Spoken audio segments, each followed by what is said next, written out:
Y entonces para eso nosotros tenemos que tener alguna herramienta de valoración. La escala de SOFA sigue siendo una herramienta válida, sobre todo porque se toma día a día. Lo puedo tomar día a día. El ASPACHE es el primer estimado, ¿no?, de acuerdo a todo cómo llegó nuestro paciente a la UCI. El CLASCO, obviamente, la valoración. Hay otras escalas, como le digo también, que van apareciendo de acuerdo al tipo de patología, como el CUR 65, ¿no? 65 es por la edad, ¿no? De acuerdo al 65. Y elegida básicamente o está aplicada para el paciente con neumonía, ¿no? Neumonía adquirida en la comunidad. Esas neumonías obviamente se ven. En cuanto a documentar siempre parámetros objetivos, como los data, la data del análisis de gases arteriales, lactato, dureza, la presión arterial media, saturación, exámenes de laboratorio, etcétera, ¿no? Todo eso va a ir tomando importancia de acuerdo a, obviamente, la región o el sistema que esté comprometido en el paciente. Todos estos hallazgos, el pronóstico va a tomar la decisión de que obviamente el paciente se va a área de intermedios o se va a una UCI, ¿no? Y como le decía, informar a la familia. Acá tenemos unos puntos de corte más utilizados para el ingreso de cuidados críticos. Acá está el resumen, creo que hubo algunas inquietudes, algunas preguntas.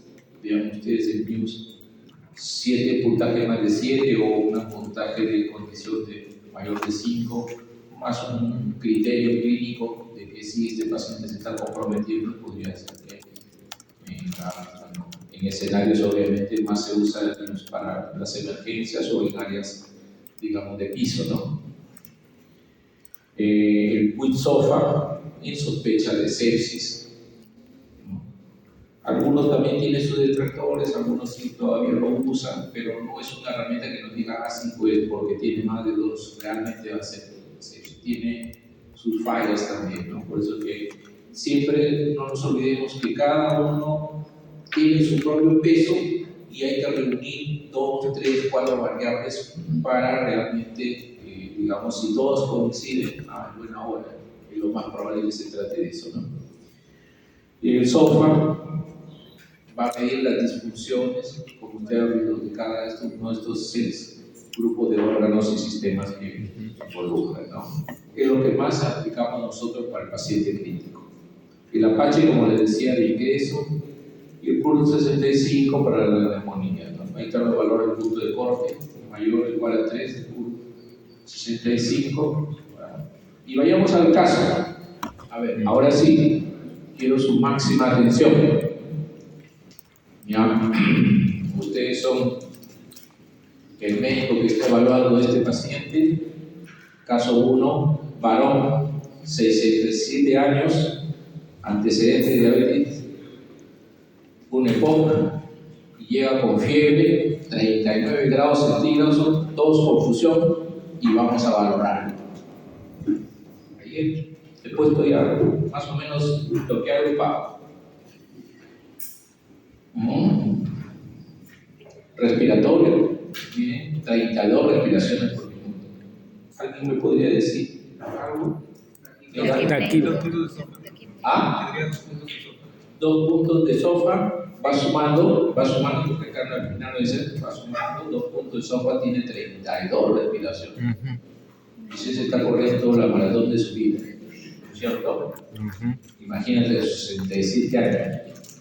¿No? Ya hemos dicho cuánto es la frecuencia, y eso es un indicador, como les decía yo, de suma importancia dentro de lo que es la parte respiratoria, la taquimia. No nos olvidemos de ese detalle, ¿ya? Tomemos atención. Vean ustedes, alguien puede decirme de la saturación 88% con oxígeno al 50%. Abajo. Insuficiencia respiratoria. ¿Ah? Insuficiencia respiratoria. Está desaturando, insuficiencia respiratoria. Alguien puede interpretar algo. Si alguien con ganas. Como les decía, miren, normalmente nosotros, ¿no?, ventilamos aire ambiente 21%, ¿no?, y nuestra saturación está a 97, 98, mejor de los casos, casi 100, ¿no? Casi 100. Esa es nuestra saturación. Pero esta persona, imagínense, requiere frío 50% que le han puesto y ni aún así su saturación llega a 88%.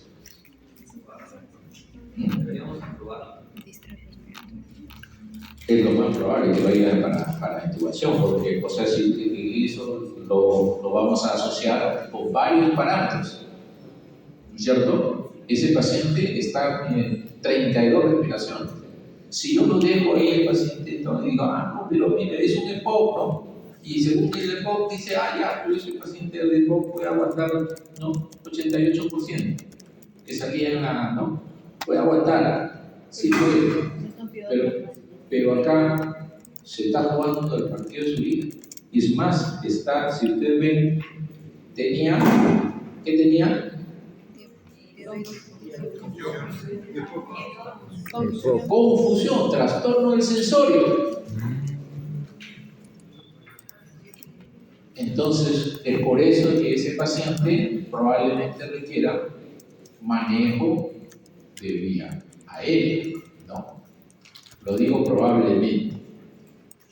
Vean ustedes, acá es un dato muy importante que lo vamos a ir comentando, pero en los EPOC realmente preferimos, les digo así, ¿no?, preferimos hacer todo lo posible para evitar las intubaciones, ¿ya?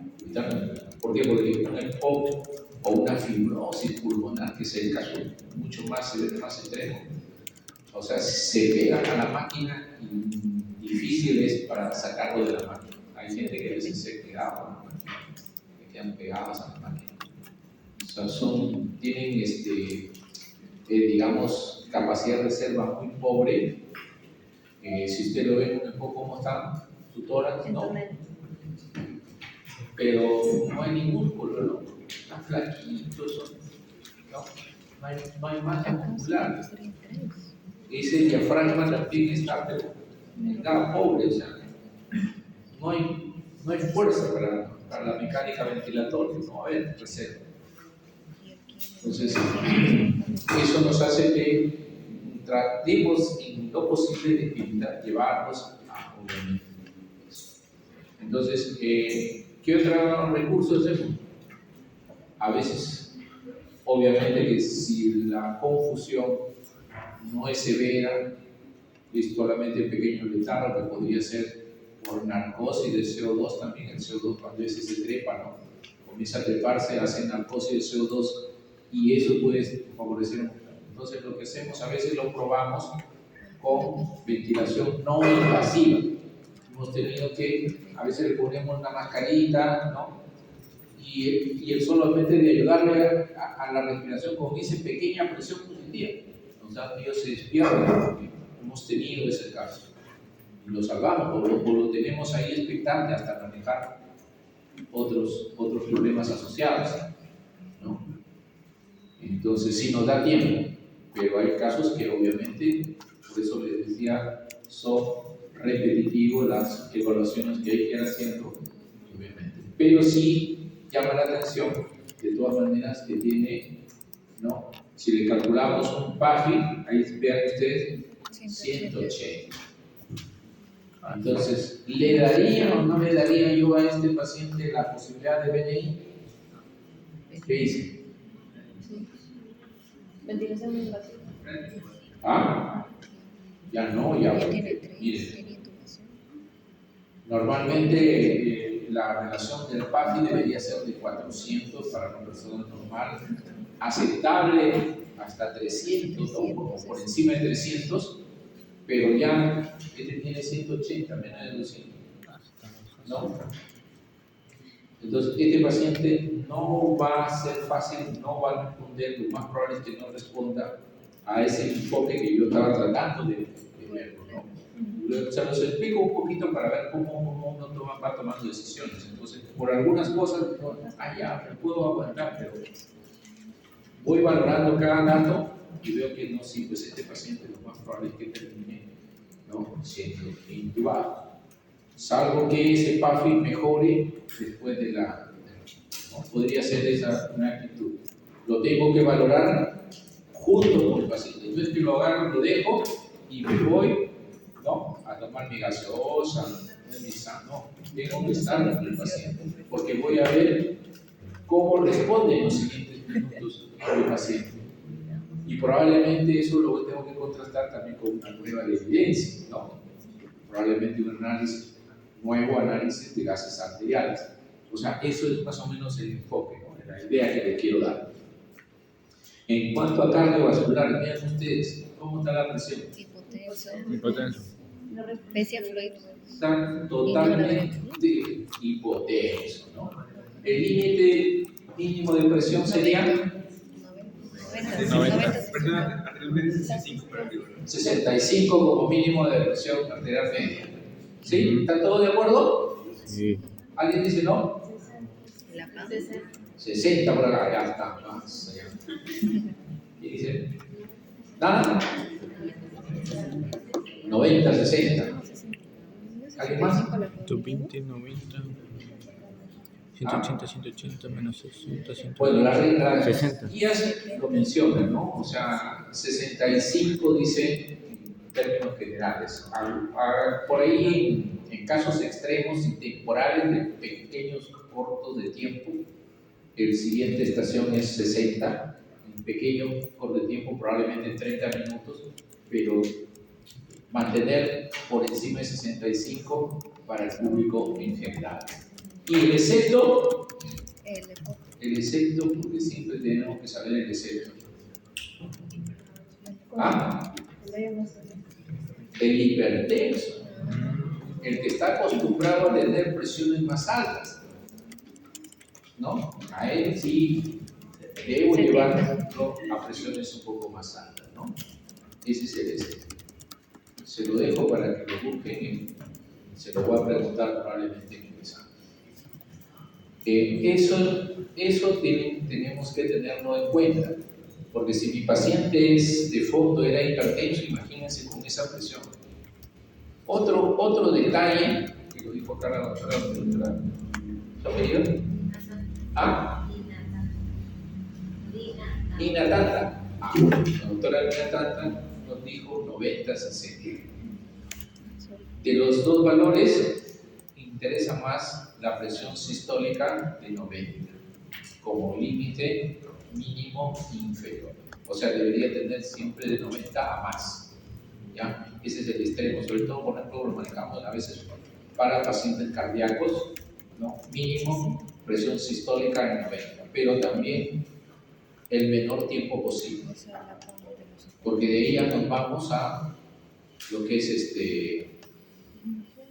presiones medias, ¿no? Presiones medias, porque acuérdense que la presión media de todas maneras nos va a asegurar también una perfusión para lo que es el riñón, ¿no? Ese riñoncito. Pero en casos extremos, inclusive, por ejemplo, para hipotensiones permisivas, podemos ir un poquito abajo, ¿no?, con esas presiones medias de 60, pero como digo, son por pequeños cortos de tiempo, ¿no? Bien, miren, esa presión se mantiene a pesar de fluido, o sea, quiere decir que estamos con un paciente en shock, ¿no? Porque ya le hicieron el reto de fluidos y no responde, ¿no? En conclusión, este paciente están empezando con un vasoactivo. Y la elección del vasoactivo es la noradrenalina, ¿no? Noradrenalina, norepinefrina, ¿no?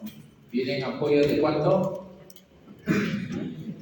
¿Fármaco voy a llevar todavía? ¿Ah? ¿Ha llevado fármaco o no? O han pasado, ¿no? Aprovechen chicos, mire, hay siempre detalles que tienen que ir grabando. ¿Ya? Estos productos los van a usar siempre. Entonces, traten de ir averiguando, porque es importante cuando lo tengan que usar, ¿cómo hago, no? Me dijeron que tengo que usar noradrenalina, pero ¿de cuánto viene? ¿Cómo lo preparo? Contenido de la viene de 10 a 50. 4 miligramos. ¿No? ¿Cómo lo preparo? Y acá está con los Porque les van a preguntar. Yo me acuerdo la primera vez que fui a una clínica, todo me preguntaba. Entonces, pero ¿y cómo se prepara acá? No sé cuánto. O sea, tienen que saber por qué me están preguntando. ¿No? Todo. Entonces, fármaco es un curso muy importante, pero obviamente también hay que conocer a veces también la farmacopea que digamos, donde esté. Acá en Perú, la farmacopea española, la farmacopea británica, la farmacopea americana, a veces hemos tenido a veces oportunidades que no tenemos el producto acá, pero lo tienen en Argentina, lo tienen en Brasil, lo tienen más. Hay que pedirlo a veces para traerlo, pero hay que conocer, ¿no? La presentación, cómo viene, cómo usarlo. Probablemente eso lo van a tocar un poquito más adelante, pero no se olviden siempre de eso, tenerlo en cuenta. Diuresis, 0.3 mililitros kilo hora. ¿Qué les dice eso? Estoy yendo a eso. Es 0.5. ¿Ah? No. Pero sí es 0.5. Oliguria, ¿no es cierto?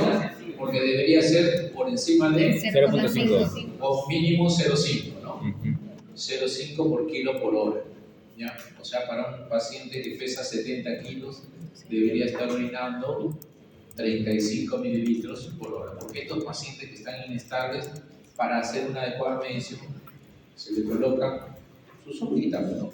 Es más, si es un paciente inclusive que está hipotético, está en shock, también, así como se le coloca sonda sugástrica, sonda folio. La diuresis. Vean ustedes, no sé si por el antecedente recuerdan que era un paciente diabético, cuánto tiempo es diabético. El que es diabético y le dicen es un paciente diabético que se ha puesto mal. Ya preguntan cuánto tiempo tiene de diabetes, ya te estás imaginando de acuerdo a los tiempos de diabetes, si tiene pues daño renal, ¿no es cierto? Daño cardíaco, visual, ¿no? Te vas imaginando ya todos los problemas. Y si ya estás viendo que tiene problema renal, lo más probable es que tenga problemas de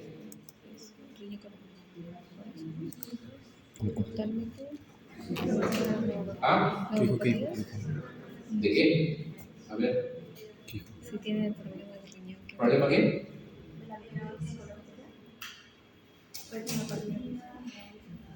Sí, eso dije, pero hay otra cosa, hay otro aspecto que lo vamos a tocar en el curso.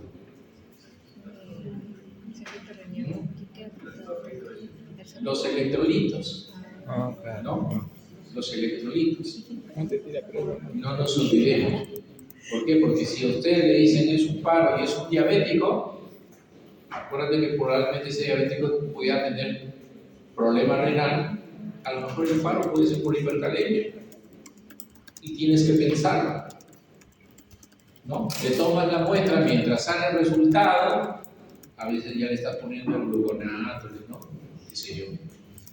Entonces, como les digo, son de decisiones. Ustedes tienen que estar atentos a cada dato. Cada dato va a tener que tomar su propio peso. Ya, miren, está con creatinina 2.13. Tendencia probablemente, y está medio ligúrico, tendencia que retiene por los nitrogenados, los electrolitos, sobre todo calcio, magnesio, que se liberan por el riñón, exceptuando que uno que esté con un episodio diarreico, ¿no? Pero lo más probable es que tenga ese problema, ¿no? Neurológico, GLaMO 13, confusión aguda, factores asociados a eso. Hipoglucemia. Ah, La diabetes puede ser hipoglucemia. la diabetes. Ah, pero acá no te estaba, acá te dice ni hipoglucemia. Hipoperfusión. La hipoperfusión, la presión ahorita, tenemos uno. Otro más, Electrolitos. Hipoxia. electrolito te dice acá. Hipoxia. No, pero te dice que la creatinina está alta, lo más probablemente que también la urea y creatinina que van de la mano están altas, a lo mejor está medio urémico. Una encefalopatía urémica. No, claro, está subiendo. Entonces, ambas cosas podrían también llevar, ¿no? Y la sepsis también, pues, ¿no? Porque está febril. Sepsis. Como todas esas cositas se pueden estar englobando, ¿no? A un problema de este paciente. La parte hepática, vean, como está hipotenso, está hipoperfundiendo, miren la bilirrubina, 3.2, ¿no? Lo cual me hace pensar que este paciente no es de estos minutos. Este paciente ya debe tener sus horas, ¿no? Que se ha estado descompensando, pero recién lo estoy viendo. Entonces, tengo que ser mucho más rápido. ¿Se dan cuenta? Tengo que ser mucho más rápido. ¿Por qué? Porque, como dice, estoy empezando atrasado, ¿no? Probablemente no por mi culpa, pero estoy empezando y hay que ser más rápido. Miren, le llegó a trastorno de plaquetas. No nos olvidemos que hemos visto ahí unos detalles que hay que tener observación siempre, la parte hematológica, sobre todo en el paciente séptico, que puede hacer un 6D, ¿no es cierto? Consumo también, ¿no? De plaquetas. Ya, a ver, quien ya ha hecho la escala de Sofa, la puntuación de Sofa. 12. Ah, 13, 12, a ver. Ah, ¿cuántos salen? 3. ¿Aquí cuál sería? 12, ¿no? 12. ¿Qué hacemos con el paciente? Ya tiene 12. Ah, ahora aquí tiene un plan. ¿Ah?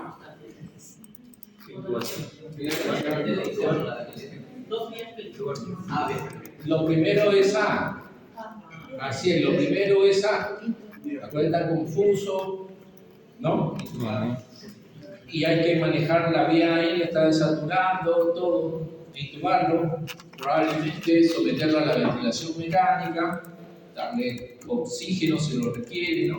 En cantidad necesaria. Acuérdense que una vez que le intuban, se le pone presión, el requerimiento oxigenatorio probablemente va a ser menor del 50%. Esto es obviamente si la intubación ha sido fácil, no ha habido síndrome de aspiración al momento que lo intubé, ¿no? Y obviamente después que se intuba, se coloca un tubo, se fija, se toma su control, ¿no? Radiológico, para ver, aparte que se pone la capnografía también, ¿no? Para ver CO2 y todo lo demás, las ondas, se toma su radiografía. Se sigue la reanimación, ¿no es cierto? ¿Alguien dijo? ¿Qué hacemos? Ya, pues ya hicimos A, ya hicimos B, ¿no? Permeabilizamos la vía aérea, respiratorio, ya está respirando la máquina. Vías. Ah, Vías. Colocar Las vías. Supuestamente ya le está pasando, ¿no? Lo que vemos es ahí nuevamente, no se olviden, revalorar, porque puede ser que nuevamente se haya bajado más la presión. Entonces acá nos dice, ha iniciado noradrenalina. Recuerden que la noradrenalina, como ser un fármaco vasoactivo, es dosis dependiente, no sé a qué dosis están manejando. A lo mejor dosis muy baja, a lo mejor requiere todavía un poco más de dosis, progresar la dosis. a lo mejor requiere también otro reto de volumen. Entonces tengo que valorar la hemodinámica. ¿Se dan cuenta? Entonces, por eso todo sigue nuevamente en ese mismo ciclo. Revaloro. Hice mi intervención, revaloro como sea. Si con eso logro estabilizar, mejoró la oxigenación, qué sé yo, es buena hora. Pero ya, podríamos dar antibiótico de amplio espectro porque viene con fiebre también. Claro, pero ahí vamos a llegar, Pero vamos ahorita en la parte que he decidido ya manejar la hemodinámica, porque también eso es importante. Si voy a darle antibiótico o cualquier otro producto que yo quisiera, no va a llegar si no tiene una buena perfusión.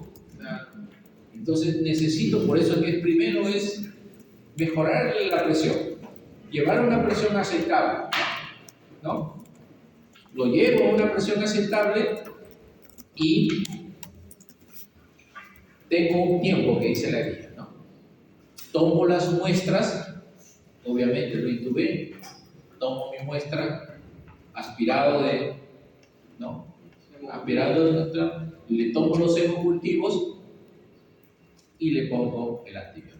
Se ha visto que aquellos pacientes, obviamente, que se les colocan los antibióticos a la hora, ¿no es cierto?, de la decisión, tienen mejor pronóstico, sobre todo si el antibiótico es el adecuado también, ¿no es cierto?, de acuerdo a la patología que estoy pensando. Según lo que estoy viendo, probablemente este paciente sí, pues, a lo mejor es un problema neumónico, sí, neumónico, lo más probable. Probablemente tenga su traqueobronquitis, a lo mejor este paciente por ser un EPOC ya tiene un daño estructural pulmonar.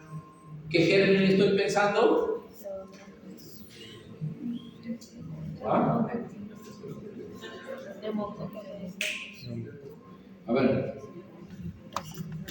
¿qué dice por ahí? ¿Qué microbio? No. Al fondo.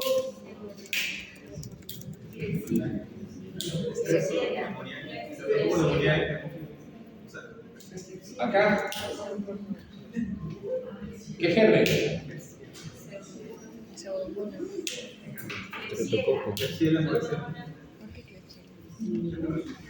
Vamos a empezar cuando lo tengan daño estructural pulmonar en estos pacientes, a lo mejor hacen infecciones a repetición, ¿no? Y tienen colonización. Generalmente son gérmenes gram negativos, o sea, yo tengo que dar cobertura para gram negativos, ¿no?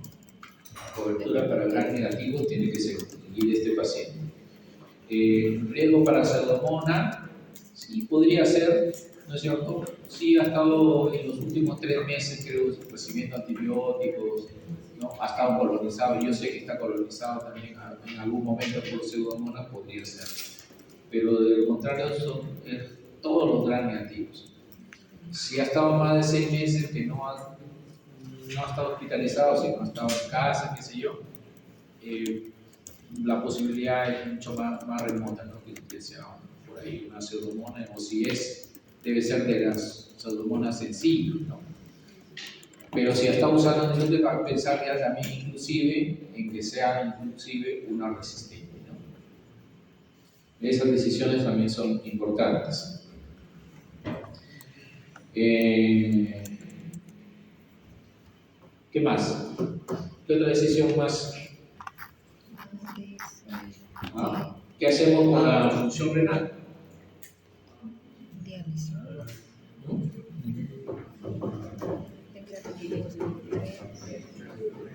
Revalamos la diálisis por la ruina. ¿Alguien más? Pensemos.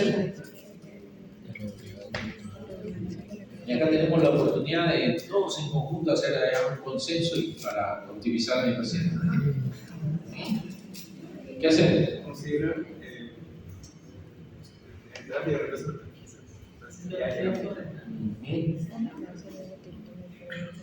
¿Qué dice? ¿Cómo están los efectos? Recuerden una cosa. Recuerden que este paciente tenía intervenciones parciales. le habían puesto oxígeno. A Custa le habían intentado reanimar con fluidos, que no sabemos si será lo óptimo, y ya le están empezando los activos. Pero requería intubación, requería optimizar intubación, meter la ventilación mecánica, todo. Entonces vamos a revalorar la hemodinámica si requiere más fluidos, ¿no es cierto? Si requiere titular la dosis de los vasoactivos, en este caso la noradrenalina. Titulando eso, a lo mejor consigo una presión y eso va a hacer que indirectamente mejore la diuresis. Lo tengo que evaluar. Por el otro lado, no me dice acá, pero tengo que revisar cómo está el medio interno. Pueda estar con acidosis, ¿no es cierto? Pueda tener hipercalemia, y ahí sí entraría lo que dice tu compañero, terapia de reemplazo renal, ¿no? Por acidosis refractaria, sobre todo. Un pH menos de 7.2 persistente pueda requerir que tenga terapia de reemplazo renal. Una hipercalemia asociada, o sea, me está siendo difícil manejarlo, puede ser que, ¿no es cierto? Pero para la diálisis yo voy a tener que tener cierta estabilidad hemodinámica, si no, no me va a tolerar tampoco la diálisis. ¿Se dan cuenta? Entonces, todas esas cositas, esos detalles, yo los tengo que ir pensando, ¿no? O sea, acá no hay que, acá está bien, no, pero hay que más o menos ir ordenando. Hago esto, pues mira, puede evolucionar a esto. Ya tengo que tener ya el segundo, ¿no? La segunda respuesta pensada. ¿Perfecto? Y se haría también una radiografía de tórax después. Claro, eso es lo que sí lo mencionamos. Después de la intubación, meterlo, hay que tomar imágenes, mínimo una radiografía, pero una vez que se estabiliza el paciente, porque sí, tengo que tener el paciente estable para llevarlo a tomografía, a lo mejor. No lo puedo llevar así inestable, no lo voy a llevar a tomografía, ¿no? Por más que diga mucho, ¿no? La tomografía es mejor que la, ¿no? Una placa ahí nomás, ¿no? Una placa, viene placa portátil, y lo miro ahí nomás, está. Ya sé que lo intubé bien, ya sé que tiene neumonía, o que tiene, ¿no? Ya me está dando una idea, ¿sí? La placa, muy bien, ¿cuál es tu apellido, perdón? ¿Ah? Pandulo. Bien, amigo. A ver, ¿qué les pareció? Bueno. ¿Ah? Seguimos. ¿Están preparados para el segundo? Ya te llamo la solución de ustedes. A ver. ¿Ya se quieren ir, creo?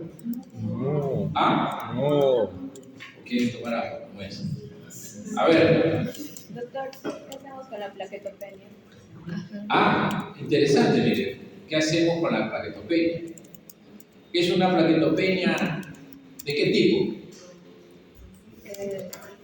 ¿Ah?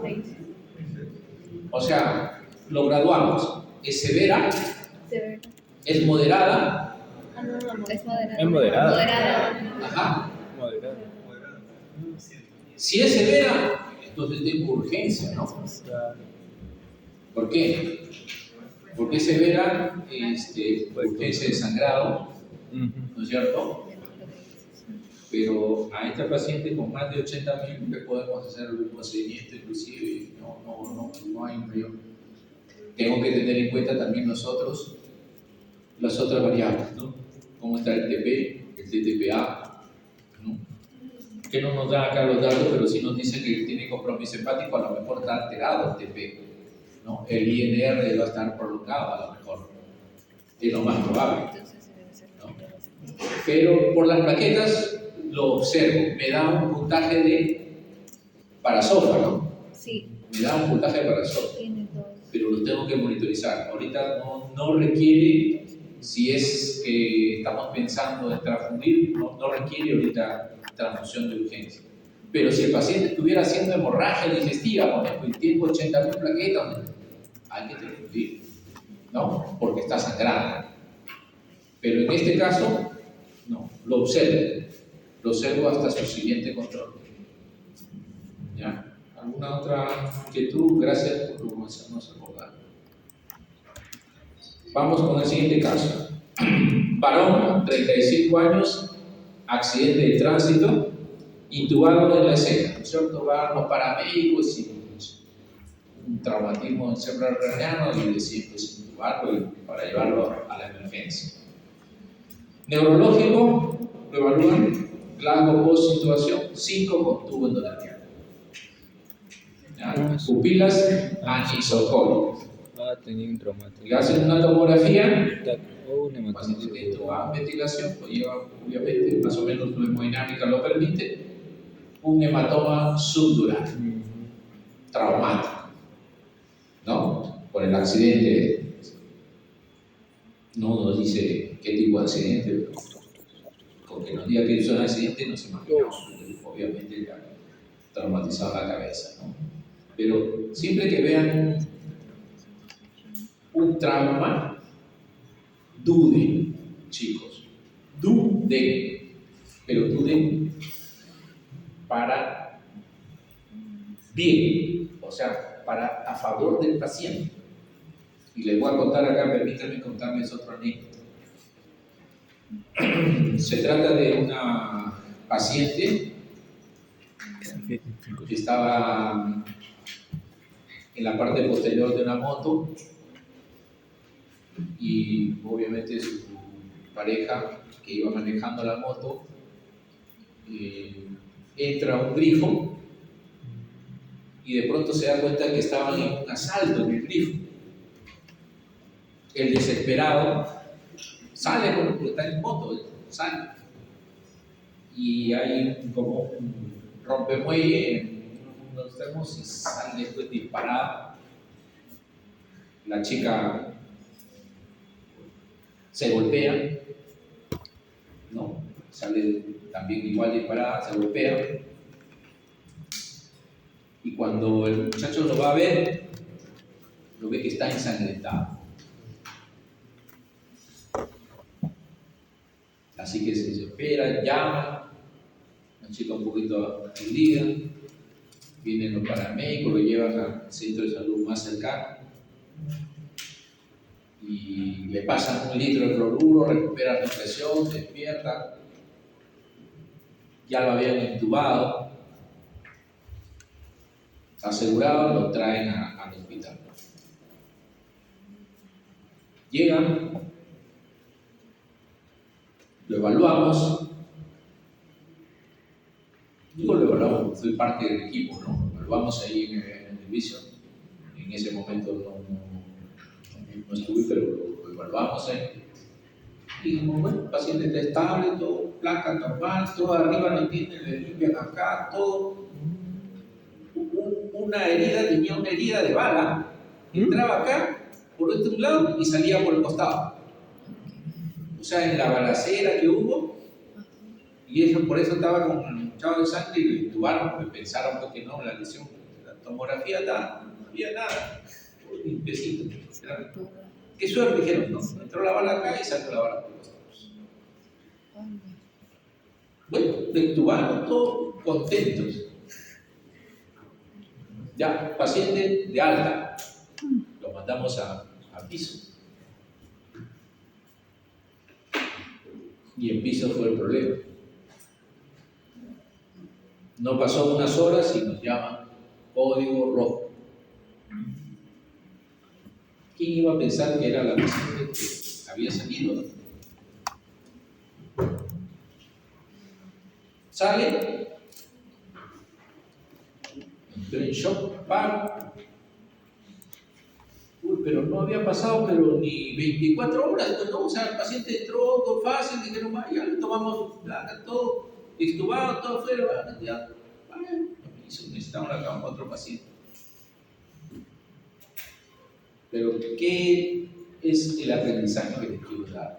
No nos olvidemos que cuando es un trauma, tiene que ser evaluado de manera integral. Le digo porque esto nos pasó paciente, pues, ¿quién iba a hacer el certificado? ¿De qué murió? Fue a necropsia. ¿Y qué creen que fue? La bala. ¿Tenía qué? Perdió. Tenía otra bala. Hombre. Casi así, casi así. Había sido un traumatismo hepático, un hematoma subcapsular que se rompió. Ella había hecho la hipotensión, no por el sangradito de acá, porque acá más fue, lo limpiaron y no digo, la bala entró por acá y salió por el costado. Y nada. Pero recuerden que ella, por su importancia de la historia, hizo hipotensión y le pasaron 1 litro de cloruro. Está en la historia. Y con eso recupera. Y todos abocamos a una tomografía acá. No le vimos. Claro, recuerda que salió de parada. Y no solamente a veces te golpeas la cabeza, te golpeas todo. No, parte del cuerpo. Y tuvo, o sea, en el análisis, el examen de necropsia, había tenido un hematoma subcapsular y ese es el que se rompió. Y por eso hizo el shock. Entonces, se lo comentó. Ya no vamos a, sino que para que lo tengan en cuenta, que cuando es un trauma hay que evaluar de manera integral. ¿Ya? Integral. No nos olvidemos eso. Tengan en cuenta. ¿Ya? Bien, entonces acá, por ejemplo, el respiratorio de ventilación mecánica protectiva dice que el PAFI está en 280. ¿Qué les dice eso? ¿Está bien? No. ¿Ah? 2 puntos. Está compensando. Podría ser. No podría ser que está compensando. Digamos que está respondiendo probablemente para la oxigenación, pero está bajo, ese PAFI es bajo. Pero tiene que ser que el 5. Claro. Debería tener por encima de 300, de 400 mejor, pero no nos olvidemos que es un trauma. ¿Qué cosa estás pensando? Podría ser un neumotórax. Puede ser una contusión pulmonar. El golpe puede dar contusión pulmonar. Otra cosa que puede ser un síndrome de aspiración, ¿no es cierto? ¿Qué ha pasado? Porque acuérdense que no lo ha intubado el más experto de emergencia, lo ha intubado el bombero probablemente por la situación en el lugar del accidente, ¿no? Y no, ahí hay que revisar el reporte para ver, ¿cierto? Que si tuvo dificultad, qué sé yo, le intubó a la segunda, a la tercera, se aspiró un poco, no lo sé. Entonces, varias cosas puede ser. Lo otro, sí, pues, si hay fractura, hay otra cosa que no lo menciona acá, pero bueno, ha habido casos, ¿no? Hemonemotoras o hemotoras, etcétera, etcétera. Pero ese grado de oxigenación hay algún problema ahí en la parte respiratoria. ¿Ya? Cardiovascular, ¿qué me dice la presión? Aparentemente está normal. Aparentemente, sí. O sea, tiene buena progresión también, su PAM está en su mayor de sus progresiones. Buena presión. No, está estable. No dice que tenga vasoactivos, pero está con una presión que, digamos, aceptable, ¿no es cierto? No necesita, por lo menos no necesita vasoactivos, no necesita la adrenalina, ¿no? Lo que tendría que de todas maneras evaluar, si a lo mejor su presión pues, podría ser un poquito más alta, si qué sé yo, desde que fue el accidente a la entrada de Lima hasta que me lo traen acá, se han pasado 3-4 horas y a lo mejor me han puesto la vía y no ha pasado ni 100 centímetros, entonces a decir, hay que evaluar nuevamente, ¿no? Por leyes, todas las cosas. Frecuencia cardíaca 88, dentro del rango, ¿no? Dentro del rango. Y una presión media más de 65, lo cual me quiere decir que está más o menos perfecto, ¿no? Otros sistemas, no había evidencia de falla renal, hepática, alimentación. Entonces, la escala de Glasgow, ¿cuántos salieron? 7 puntos, ¿no? 7. Escala de Glasgow, Glasgow tiene 7. 5 decía ahí, ¿no? Post-intubación. 5. Preintubación. Ya. Y preintubación 7, o sea, está empeorando. No nos han precisado, ¿no? No nos han precisado. Pero, bueno, habría que ver ahí, en todo caso, con cuál valoración. Nos quedamos con la evaluación solamente la que tenemos el objetivo de nosotros, ¿no? Si no hay, nos han dado el dato, ¿no? Previamente, porque nos pudo decir el bombero, ¿no? Cuando le evaluó una escala y es aceptable, puede hacer. Le hacemos una puntuación Apache, creo que acá dice el puntaje más o menos estimado fue de 18, ¿no? Y con eso nos da una mortalidad, no sé si alguien tiene ahí internet. Apache 18. ¿No? Más del 20%, ¿ah? 25% de mortalidad, ¿no? Normalmente las mortalidades de 20 a más son altas, ¿ya? Son estimaciones consideradas altas para usar. Un software inicial de 4 calculado, no sé, confírmenlo. Sale 7. ¿Ah? Sale 7. ¿Sabe 7? Sí. ¿El PAFI cuánto tiene? 4. No, El PAFI tiene 2. Dos. 2, Ajá. ¿no es cierto? Y En Glasgow, 4, porque tiene 5. ya con eso son 6. Son 6 y en cardio tiene 1. Un punto. ¿En qué? En cardiovascular. Pero no es 0 porque... cero. O sea, pero dice mayor de 65. No, pero no pero mayor no de tiene 70. Pero es que acá hay uno mayor de 70. La tablita dice menor de Mayor a 70. media, mayor a 70. Acá dice mayor de 70, 0 y menor de 70. Por eso se considera un punto. Por menor de 70. Ajá. Por eso dice. ¿Qué puntos? Pero si calculamos, ¿Ah? se podría calcular. Ah, ya. Ya. Sí, porque acá creo que es un error que le han puesto acá, ¿no? Sí. Pero es el software inicial de Sí, pues. Por eso el inicial. Por eso el inicial. Porque el Glasgow inicial es 5. Porque luego ya ¿Sabes? pasó. Sobre 70. No sería impresionante que la media 90. Por ahí. 83 sale. La presión. Claro, solamente acá la presión anterior media dice más de 65, pero no dice el valor exacto, ¿no? Ese puede ser, tiene razón, ese es un distractor. Es un distractor. Si tú lo calculas, Entonces, ¿no? Por la fórmula, la PA media sale distinto, claro. Y entonces, se haría, en cardiovascular sería 0, pues. entonces sale 6. 6. 6 saldría. Sí. Ya. Acá un error. Entonces, ¿cuál sería la planificación? O sea, ¿qué cosa haríamos por el paciente?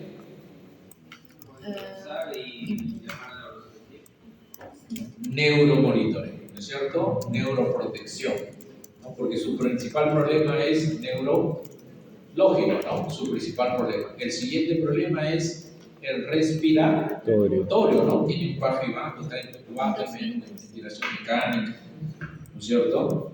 Sí. Entonces tiene esos dos problemas. Entonces, de hecho, que con el control de la imagen, ver si a lo mejor necesita pues la evacuación de ese hematoma subdural, ¿no? Y mejore su condición de Glasgow, como dice el compañero, una evaluación por el neurocirujano puede estar pertinente en ese momento, ¿no?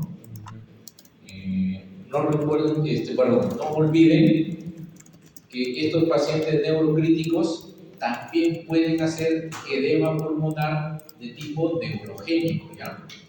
O sea, la respuesta, o sea, tienen traumas craneanos o traumas vertebromedulares, ¿no? TBM, y que indirectamente puede llevar a un fenómeno que se llama edema pulmonar neurogénico, ¿no? Ah, cierto.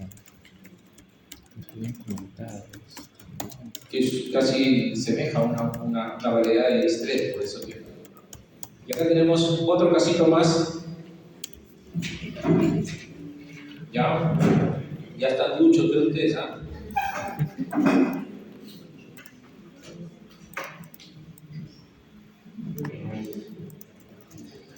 Paciente mujer, 72 años, miren, es fumadora, tiene antecedentes de hipertensión, también enfermedad pulmonar crónica, consulta por disnea progresiva.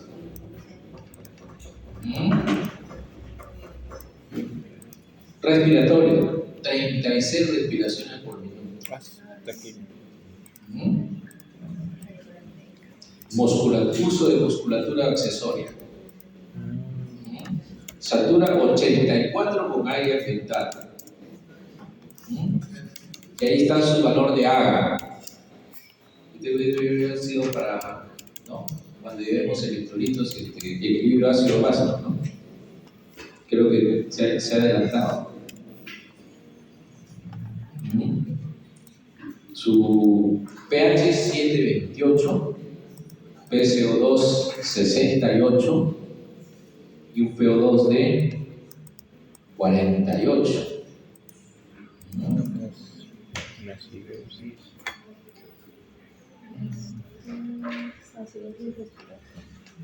No se preocupe, ¿no? Si no tiene la clave. Pero ya, como les decía, uno de los indicadores era la taquimia, ¿no? Una taquimia extrema, o sea, hay 30, ¿no? Respiraciones. 30 de esas respiraciones. Si yo lo dejo de un minuto, este paciente me hace un paro, ¿no? Me hace un paro. O lo puede hacer inclusive, ¿no? Mientras lo voy examinando, mientras me moro, mientras miro el agua, ¿no? Entonces, tengo que tomar ahí, como digo, decisiones. Lo más probable es que sí. Puede ser una. Dos veces Ah. diastólica, una vez sistólica entre 3. O sea, para tiene esa Ya, lo vamos a ir analizando, pero la decisión tengo que hacerla. Si es progresivo, doctor. ¿Ah? Si es progresivo y no nos dice un tiempo exacto, podría ser incluso hasta una neoplasia, ¿no? Por fumadora. ¿Podría ser que? O sea, yo pensaría terminar una neoplasia por el antecedente de ser fumadora a 72 Tiene por años. descompensado. O descompensado. Ya habría que ver también, porque acuérdate que si estás pensando en un problema neoplásico, debe haber un componente consultivo, ¿no es cierto? No nos lo dice,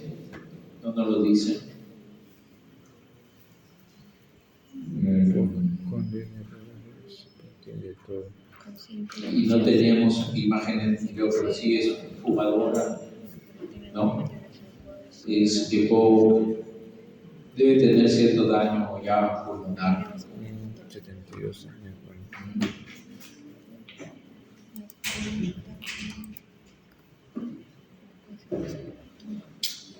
Y una insuficiencia cardíaca. Neurológica está consciente, mira, está ansiosa, la creatividad normal, violencia es normal.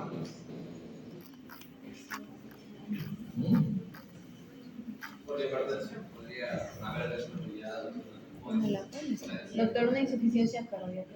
podría haber Por la hipertensión. Además, sus presiones no están tan altas para ser hipertensa. No nos dice qué tratamiento está tomando. Pero creo que ahí no tenemos, mira, más datos aboga para la parte respiratoria, ¿no? El ser fumadora y el EPOC. podría sacar el PAP y si vemos que está en aire ambiente, el PO2 ya se lo reduce con Claro, ¿cuánto sale el PAF? 48 entre 0.21.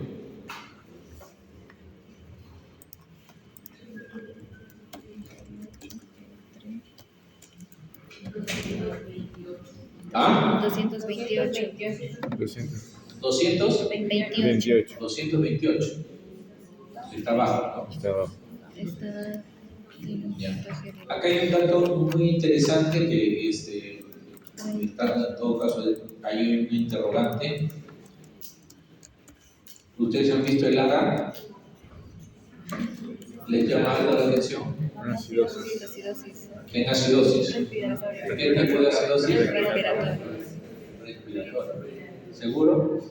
Sí, el CO2. El permiso está elevado. Y no hay bicarbonato. Está elevado el PCO2. Claro, falta es probando. El bicarbonato. Faltan datos. Ah. No tenemos el dato del bicarbonato. Exacto. ¿No es cierto? Eso es interesante. Y sí está en acidosis. El que tiene acidosis respiratoria sí tiene acidosis respiratoria, pero lo más probable es que también tiene acidosis metabólica. Mixta.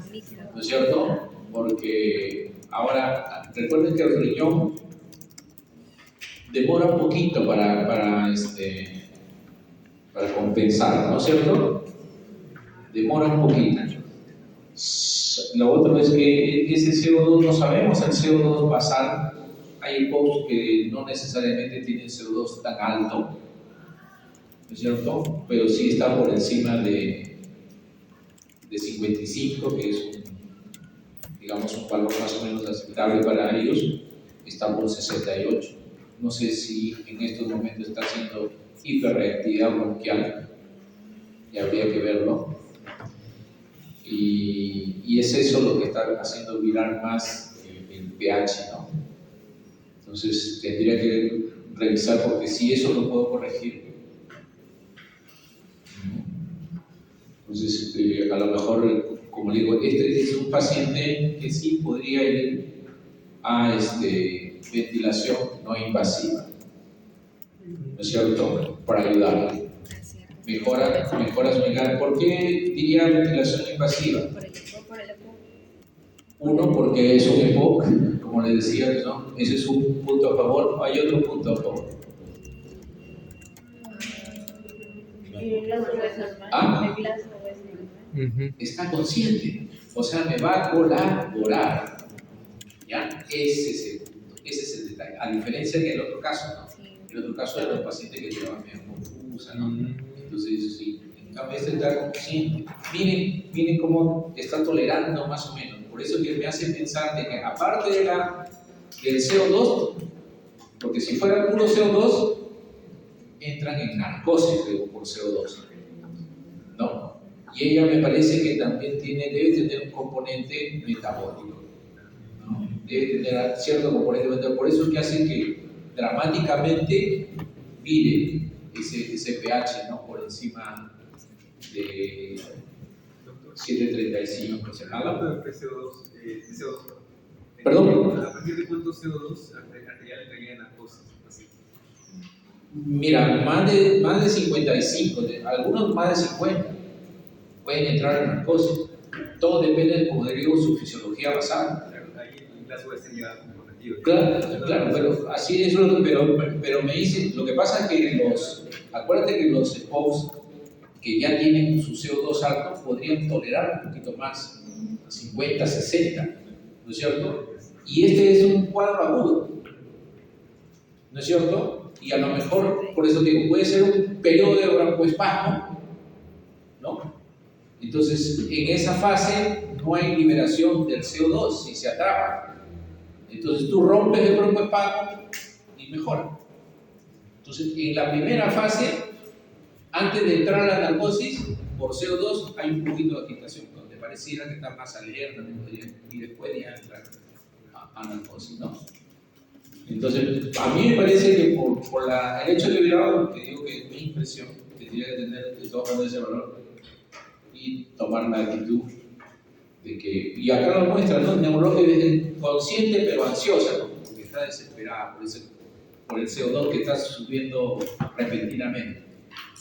Y los fumadores pueden hacer también hiperreactividad bronquial, ¿no? Que pueda hacer eso, ¿no? Y mejorar solamente con ventilación no invasiva, porque todavía está despierto. Te pones así y eso mejora así en los siguientes 20 minutos, media hora, tranquilones están. ¿No? Le barriste su CO2, el pH mejora y a lo mejor requiere de terapia inhalatoria, qué sé yo, hay que averiguar qué componente, pues no. A lo mejor ha estado fumando y eso le causó más hiperreactividad, qué sé yo.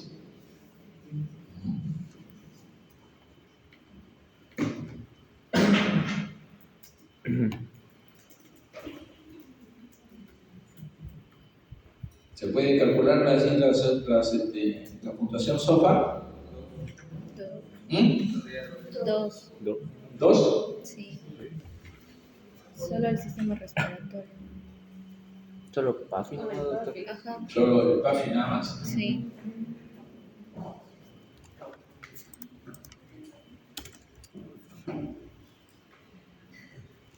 Sí, bueno, no tenemos ¿qué otro? La plaqueta, No tenemos la plaqueta. Y hepático. Hepático tampoco. pero al parecer no hay mayor otro compromiso, ¿no? Solamente tenemos eso. Creatinina normal, dice acá. En cuadros hiperagudos de retención de CO2 sí pues se puede disparar el pH un poco hacia abajo. Pues habría que ver.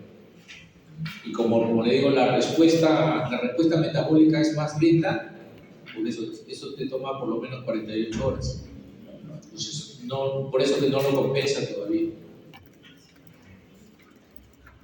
Esto es más un cuadro agudo. 48. Bien, muchachos. Doctor, en ese caso,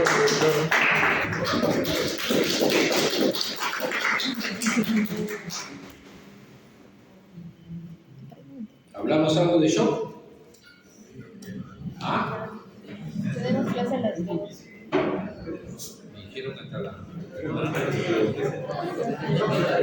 ¿Ah? Tenemos media hora. sí, doctor. Rápido nada más, porque esta parte solamente es conceptual. Lo vamos a hacer en dos partes para desplayarme más en la siguiente, que es la segunda parte de shock, donde les voy a detallar un poquito más. Esto es básicamente, es un poquito de lo que ya les he estado hablando, pero con un poquito de sustento de la fisiología para que ustedes lo recuerden. ¿Me parece? Ya. Entonces tenemos 25 minutos. ¿Estamos? Sí, doctor. ¿Sí? ¿Ah? Sí, doctor. Previa agua.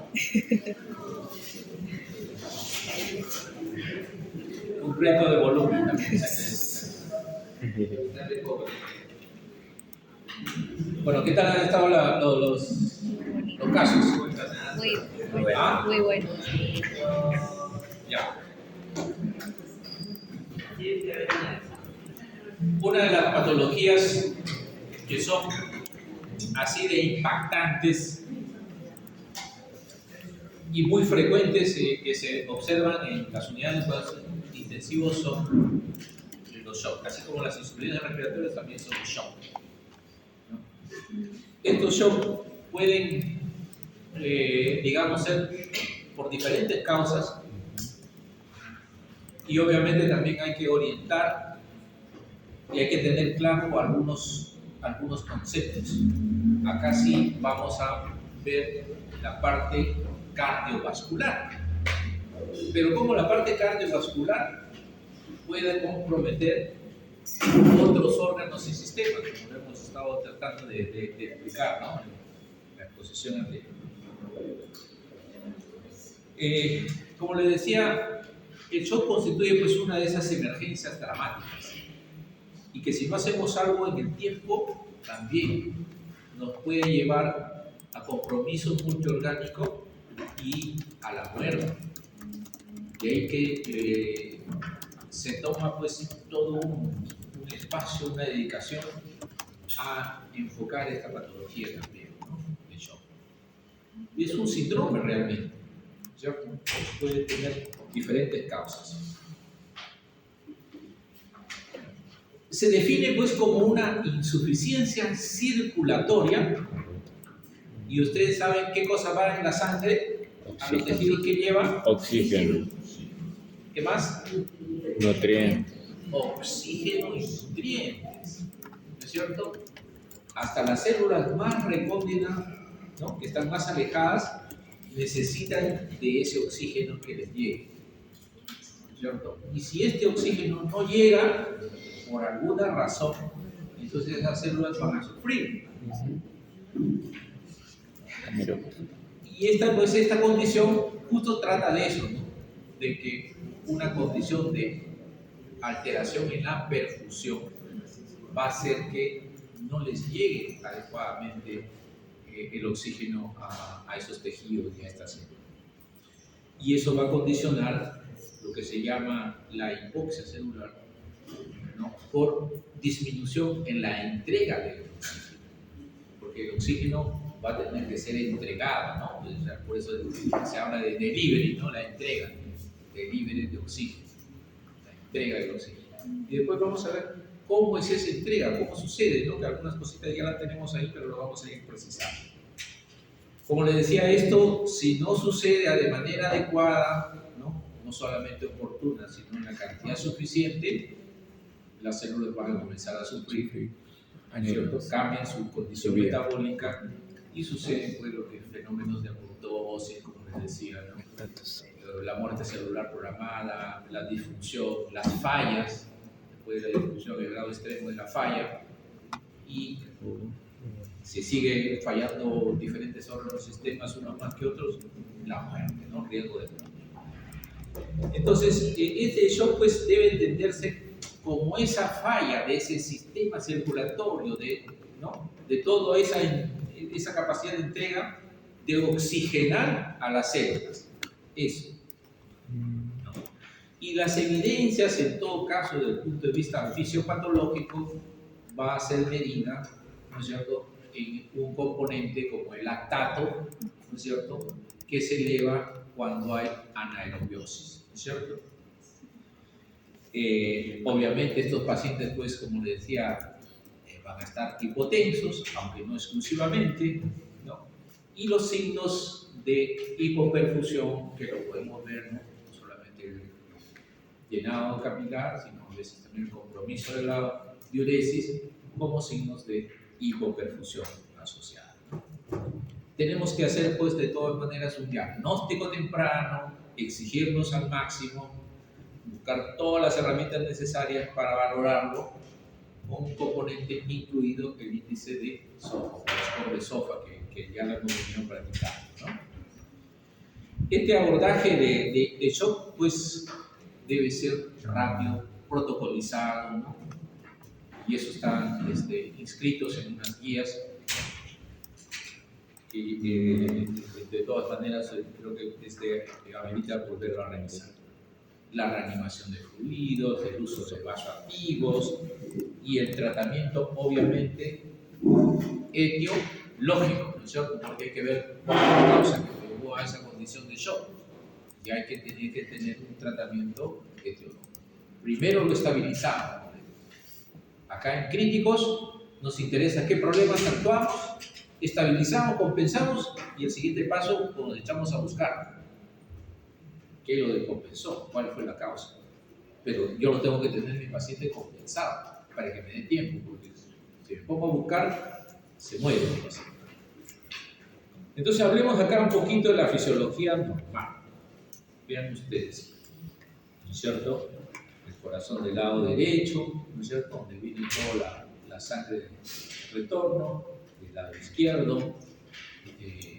Obviamente, como decía, el oxígeno vía pulmonar, alveolo, capilar, la sangre oxigenada llega a la aurícula izquierda, ventrículo izquierdo, que es el que bombea, ¿no es cierto?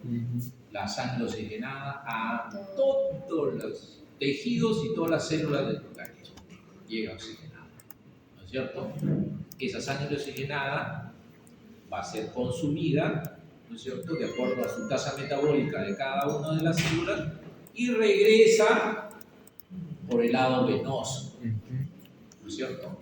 Y siempre regresa algo de oxígeno trae. O sea, no todo el oxígeno que va, no todo se consume, consumimos solamente una parte, ¿no? Eso es lo que hay que tener en cuenta. Y el resto retorna y así mantenemos en un constante. Cuando las tasas metabólicas incrementan, nosotros tenemos una capacidad de reserva y echamos mano del organismo de esa capacidad de reserva, obviamente de oxigenación, que se mantiene, ¿no? Entonces, aquí ustedes pueden ver, ¿no?, la secuencia, ¿no?, que la hemos descrito. Y hay unos valores, en la tabla inferior, hay unos valores que nos dicen, por ejemplo, el contenido arterial de oxígeno. O sea, cuánto de oxígeno hay en esa sangre arterializada, ¿ya?, que va a ir a los tejidos. Eso tiene una medida. Y la medida acá de su valor normal son 20 mililitros por decilitro. 20 mililitros por decilitro. El contenido venoso, miren, son 16 mililitros. O sea, quiere decir que solamente esos 4 fueron usados, ¿no? Fueron usados. Llevó 20, devuelve 16. 4 fueron consumidos. Pero esa es una condición, digamos, de promedio, condición basal, ¿no es cierto? Pero en una condición de estar en un metabolismo alterado por una enfermedad, ¿no es cierto?, esto también cambia, ¿no? Y hay que tenerlo en cuenta. Acá nos interesa, y yo me voy a representar como si fuera, pues, así una balanza, ¿no? Una balanza que va a tratar de equilibrar, por un lado, la entrega, cuánto de oxígeno le va a llevar en este lado, y en este otro lado, el consumo. Lo represento esta balanza, porque no tenga para responder, pero lo estoy representando, para que sepan que tiene que haber cierto equilibrio entre lo que va y lo que consume. Se tiene que mantener. Porque si no va adecuadamente, o sea, no logro transportar adecuadamente, mi consumo se va a mantener, y es más, en una condición de shock y de sufrimiento celular, el consumo se va a incrementar, porque esas células van a estar, le falta oxígeno, apenas ven poco oxígeno lo van a coger las primeras, van a coger el poco oxígeno. Entonces el consumo va a estar aumentado. Y el organismo va a estar sufriendo porque no le está llegando adecuadamente. Por diferentes razones. Porque en el torrente sanguíneo no llega para los tejidos adecuadamente. Y esa es la situación de shock. Entra en un ciclo vicioso que esas células se van a comprometer y entran a un fenómeno que se llama apoptosis. Y acá está, en este lado, ¿no? Acá está a la izquierda lo que es el transporte y al otro lado lo que es el consumo. Entonces, en el transporte intervienen varios componentes, desde que se capta el oxígeno a nivel alveolo capilar, desde que se capta el oxígeno. El oxígeno tiene que pasar por esa pared tan delgada, ¿no? ¿Cuánto mide? Delgadita, ¿no? O sea que inclusive los capilares que a veces entran en fila, los hematíes ahí, y captan y salen corriendo, ¿no? Entonces, acá está el componente que ustedes pueden ver abajo, CaO2 es contenido arterial de oxígeno, son los 20 mililitros que están estimados, ¿no es cierto? El contenido, pero ese contenido tiene una fórmula que se desarrolla, ¿ya? Es una constante que es 1.36 por, ¿dónde va el oxígeno? en la hemoglobina. 1.36 por concentración de hemoglobina, y esa hemoglobina tiene que estar saturada por saturación de oxígeno de la hemoglobina, ¿no? Más, porque hay un poquito de oxígeno que va disuelto, pero es casi despreciable, 0.003, ¿no es cierto?, por la presión de oxígeno. Que si la presión es 100 por 0.003, o sea, casi nada. Eso solamente se los explico para que ustedes vean la importancia de que si mi paciente tiene hemoglobina, esté adecuadamente saturada. ¿Por qué? Porque si va a haber ese desequilibrio y yo necesito optimizar, ¿no?, la oxigenación, una de las primeras actitudes que ustedes pueden hacer es, oye, este paciente que está, ¿no?, se está chocando, póngale oxígeno. ¿No? Póngale oxígeno, ¿no? Hasta que venga que le ponga la vía, no, pero pones una carita de oxígeno. Lo va a ayudar temporalmente hasta que tú después veas los otros factores. Pero el oxígeno es uno, ¿no es cierto? La oxigenación, la saturación. Después hay que ver cuánto, obviamente, valor de hemoglobina tiene para asegurarnos un transporte adecuado. Porque de eso se trata. Miren, acá lo vamos a resolver todo.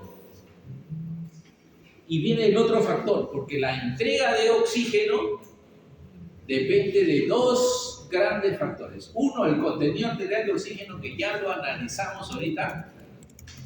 Y el otro es el gasto cardíaco, o sea, cómo está bombeando ese corazón. Porque el corazón es el que va a bombear la sangre, ¿no?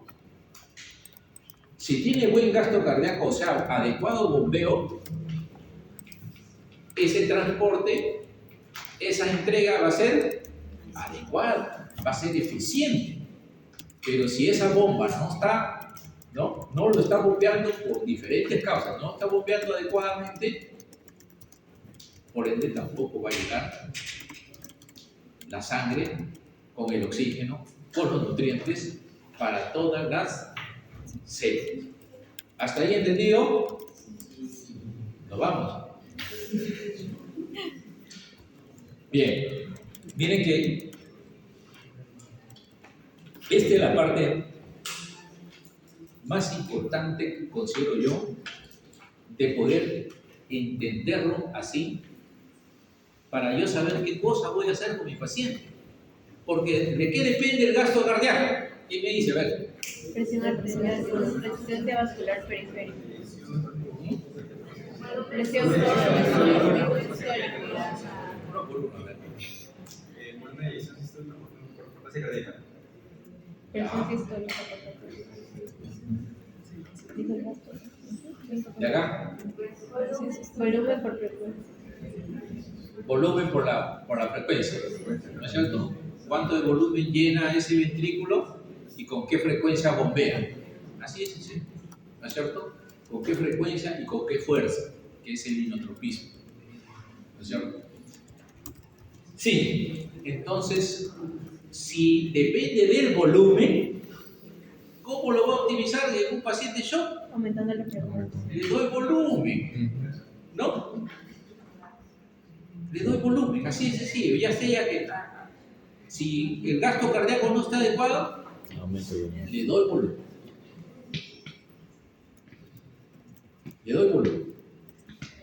Y lo otro tengo que ver cómo está su inotropismo, ¿no? Su fuerza, con qué fuerza está bombeando.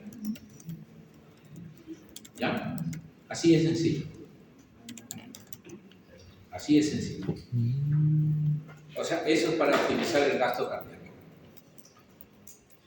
El consumo, de hecho, que hay un consumo, y ese, como decía yo, es el diferencial, o sea, es lo que va, el resto lo que viene, y es eso lo que ha consumido. Si yo lo hago, y eso se debería hacer en todo caso cuando o lo hacemos nosotros en UCI, cuando colocamos un catéter de Swan-Ganz, porque el catéter de Swan-Ganz está en la arteria pulmonar Y ustedes saben que la arteria pulmonar lleva sangre venosa, ¿no es cierto? Y esa es la vena, la sangre venosa, le llamamos venosa mixta, porque de todos los territorios confluye ahí. Y es ahí donde ya la sangre, digamos, ha sido consumida su oxígeno por todos los territorios. Entonces, ese es el valor más medido.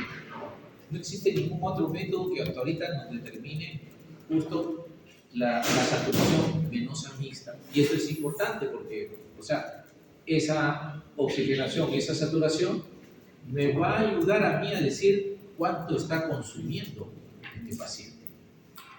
Y ver si yo necesita que yo le optimice su entrega. Optimice más oxígeno, optimice la hemoglobina, optimice la bomba, ¿no? Con fluidos, o le dé más fuerza, ¿no? Que mejore la presión indirectamente, sí. De eso se trata. Y ahí está todo reajuste nada más, como dice, sintonía fina, ¿no? Cuando ustedes quieren, ¿no?, una radio y a veces le ponen un poquito de movimiento y se sintoniza. De eso se trata en este tipo de pacientes. Buscar el punto de quiebre, qué es lo que necesita. Necesita más volumen, necesita regular su vasopresor, necesita su inotrópico, necesita su hemoglobina o más oxígeno. Y se acabó. Y buscar la causa, porque si la causa es por una infección o es un shock séptico, la caramba, también necesita su antibiótico, o necesita a lo mejor que lo opere, porque es un absceso, qué sé yo, ¿no? Pero ahí está más o menos en todo el resumen de lo que estoy trayendo. Y acá es un repaso. Les hablé del transporte de oxígeno, que es todo lo que aporta el oxígeno. Depende de la función cardiovascular y la función respiratoria, ¿no es cierto? Contenido arterial de oxígeno, ahí está la fórmula. 1.36 por hemoglobina por saturación más la presión arterial de oxígeno, o 0.003, ¿no? Y en la función cardiovascular depende del gasto cardíaco, que es frecuencia cardíaca por volumen stroke o volumen sistólico, ¿no es cierto? Para valorar ese volumen stroke, ese volumen sistólico va a depender obviamente de la precarga, volumen. Depende de la contractibilidad, la fuerza, cómo está bombeando. Y depende obviamente de la poscarga, porque cuando hay poscarga muy incrementada es la resistencia, no me va a dejar, va a estar sufriendo cuando va a querer bombear, porque me está dando resistencia, ¿no? Y lo otro es la frecuencia cardíaca. Recuerden que cuando son las frecuencias cardíacas muy altas, ¿qué pasa?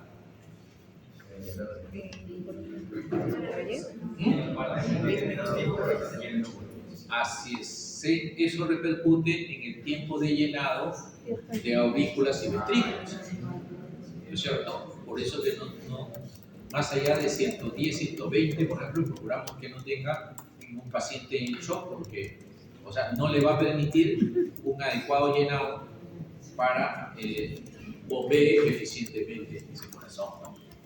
Entonces también tengo que procurar regular eso, no en taquicardia. Los monitoreos hemodinámicos, por eso les hacemos que no tengan tanta taquicardia, ¿no? Que tengan más bajo control eso. Bien, yo sobreviviría, ¿no? Ya ustedes están expertos, ¿ah? Me gusta eso.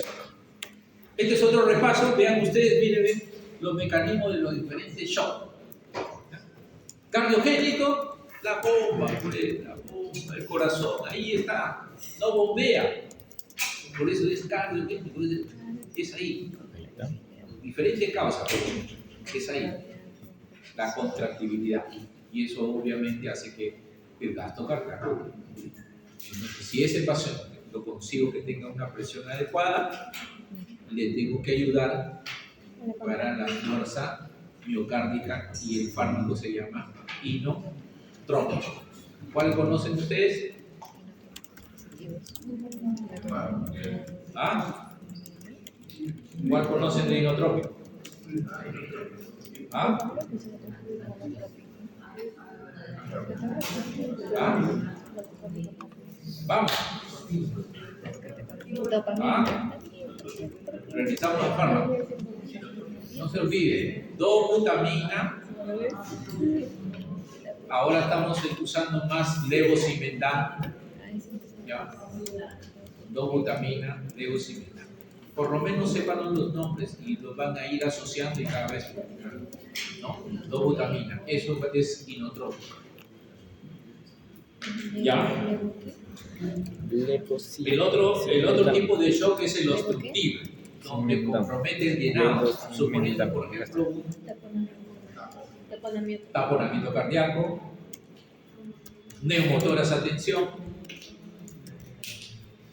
Alguien dijo tromboembolismo pulmonar, así, ¿no es cierto? Obstruye y no deja que, o sea, compromete el llenado, o sea, indirectamente, casi funcionaría casi igualito como un hipovolémico, ¿no? Casi. Compromete el llenado cardíaco y obviamente baja el gasto. El hipovolémico o oligoético todo es precarga, ¿no es cierto? Son dos grupos,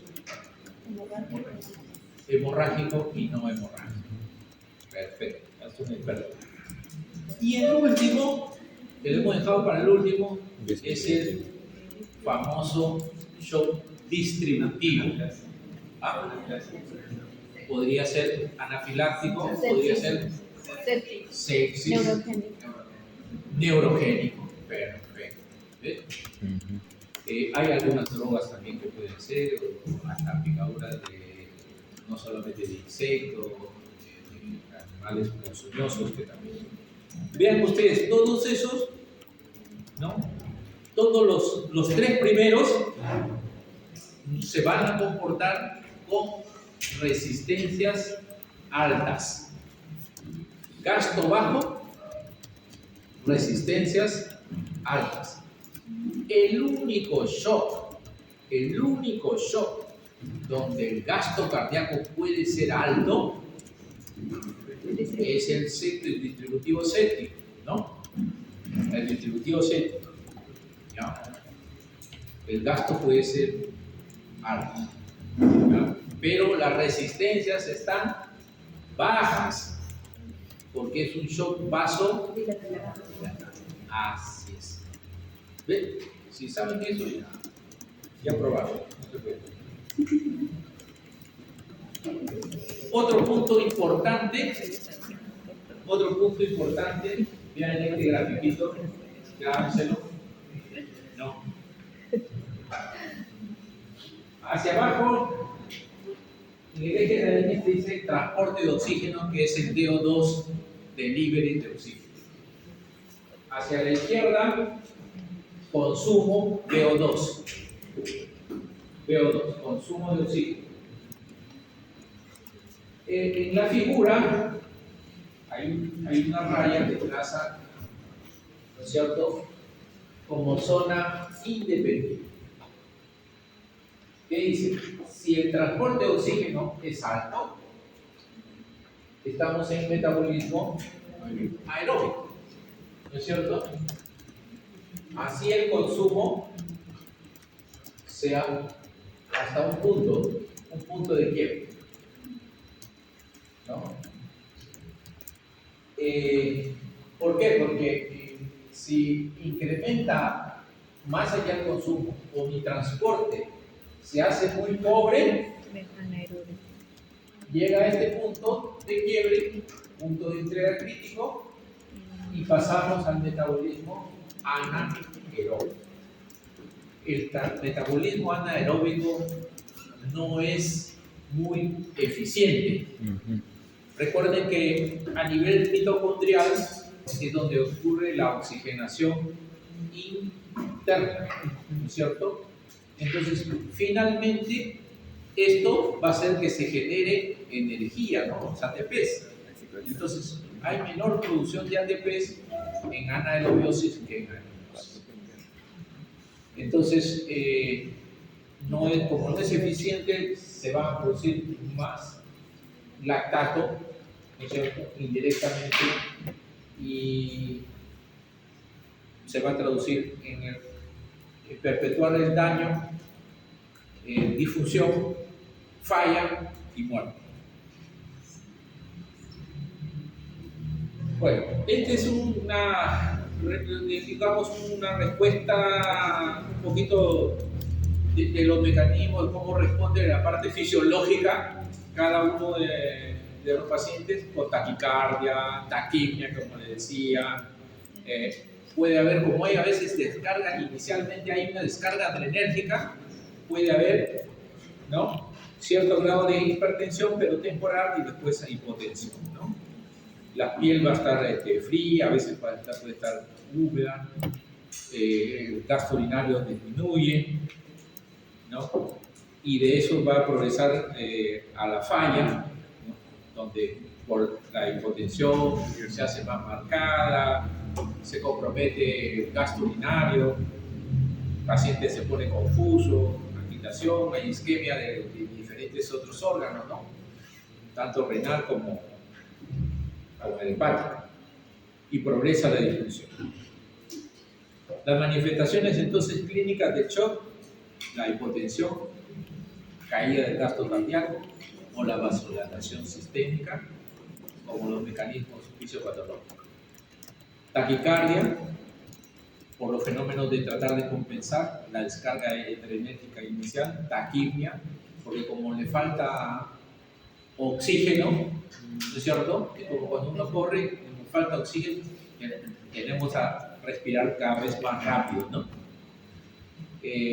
La piel se pone fría, pálida, húmeda, hay vasoconstricción, sobre todo, como les decía, la descarga adrenérgica. ¿Cuál de los shocks tiene mayor descarga adrenérgica? ¿Ah? ¿Cuál tiene menos? Más.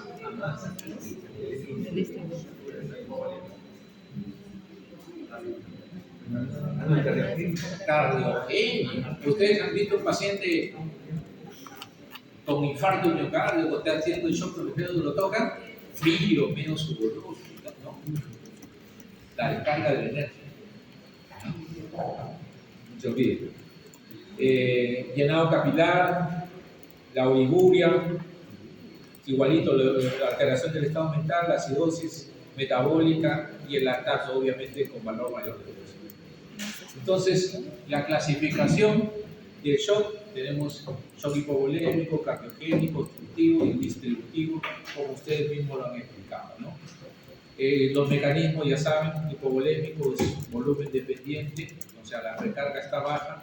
En el corazón, la bomba es el problema, o sea, el mismo corazón, puede ser el mismo miocardio o algunos problemas valvulares también que pueden llevarlo. Y el obstructivo, que lo hemos visto también, ¿no es cierto?, problemas en el flujo, una motora, un taponamiento cardíaco, un tromboembolismo. Y el distributivo, donde hay vasodilatación generada, ese es el único que tiene resistencias bajas y indirectamente el gasto cardíaco podría estar alto, sobre todo al inicio. ¿Ya? Esto de acá es un repaso más de lo mismo, ¿no?, de los mecanismos del hipovolémico, como ustedes mismos lo han dicho, ¿no?, se subdivide en hemorrágico o no hemorrágico y las diferentes causas que lo pueden llevar, ¿no?, ¿cierto?, los fenómenos asociados. El cardiogénico, falla de la bomba, el gasto cardíaco es el principal por problema de bomba, ¿no?, en infarto, miocardiopatía, valvulopatía, ¿no? Ahí es el paciente que hace insuficiencia respiratoria de manera secundaria, porque como no se bombea la sangre, todo ese remanente va hacia ¿dónde? Hacia los pulmones, ¿no? Se congestiona y edema, ¿no? En el obstructivo, ya lo hemos comentado también, por neumotoras, por X motivo, como hay compromiso también en el llenado digamos, ventricular, puede haber hasta ingurgitación yugular, ¿no?, ausencia hasta de ruidos respiratorios. El distributivo, con la gran vasodilatación, se ve pues en el séptico, anafiláctico, el neurogénico, ¿no? La piel acá sí es caliente a diferencia de los otros que son piel fría, ¿no? Si el paciente está con shock y está caliente, por fiebre, lo más probable es que sea pues, ¿no? de tipo distributivo séptico. Sin embargo, vamos a ver que todos estos diferentes tipos de shock a veces no se muestran tan fácil como lo dice la literatura. A veces son abigarrados, son mixtos. ¿Ya? Un gran porcentaje de estas formas de shock son mixtos, pero hay que saberlo para poder interpretar qué y qué componentes se están, ¿no? sumando. Acá tenemos un poco de los valores, el índice cardíaco, las resistencias, para tenerlos en cuenta de qué valores nosotros manejamos, ¿no es cierto? Algo más acá, vean acá tenemos un catéter Swan-Ganz que en su época ha sido usado a diestra y siniestra para valorar los diferentes tipos de shock, sobre todo más el cardiogénico y el interdistributivo. El obstructivo probablemente no lo vean mucho, porque tampoco lo vemos nosotros. El porcentaje es de 2, 3, 4% por ahí, pero dependiendo si es, digamos, algunas UCIs particulares, pero nosotros yo estoy en una UCI polivalente, no he visto en todos estos años, he visto 4 en 30 años. 4 shock, así. Entonces, para finalizar, quiero que se lleven este mensaje, que piensen siempre en la entrega de oxígeno y el consumo, que tienen un valor mucho más importante a veces que la misma presión arterial, ¿no? Cuando hablamos de shock. ¿Ya? Y con eso les agradezco pues, si